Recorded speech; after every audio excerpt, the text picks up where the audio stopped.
Hi, it's me again with CorelDraw tips and tricks. Just yesterday, I did a video on this new font, and I will put a link to that video at the bottom of this one. But it's same name, but this is part 2. And I started that. I made a copy of it.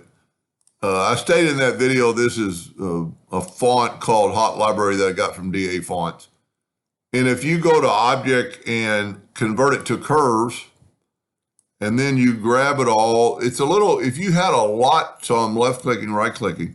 If you had a lot to fill in the colors, like these little bitty parts. So on just the 8s, there's 1, 2, 3, 4, 5, 6, 7 colors you have to fill in. So let's try this. We've turned it into a curve. Let's go up to Object and break the curve apart. Now let's grab the individual parts of the real letter, not counting the flames, and this is how I would do it and make life a little easier. And then we're just going to go and then make those yellow. I'm actually going to take away the outline. And this is where you could actually play with this person's font, which is cool. And then I'm going to turn this, I'm going to make this one red and take away the outline. And now I can actually group these together and Control G to group these together and then move them up. And if you look at it with a better background, I like the red.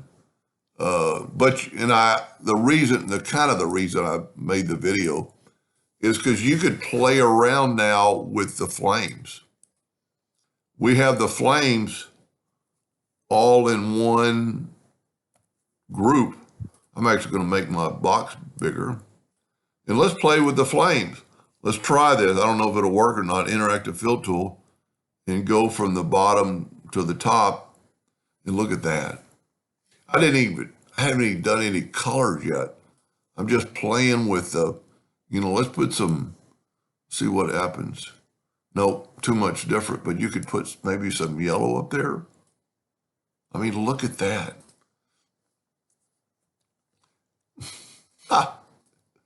Pretty cool if you're a printer. Laser engravers, we don't ever get to do that. And you could really play with it. Anyway, I hope that helped a little bit. Thank you for watching.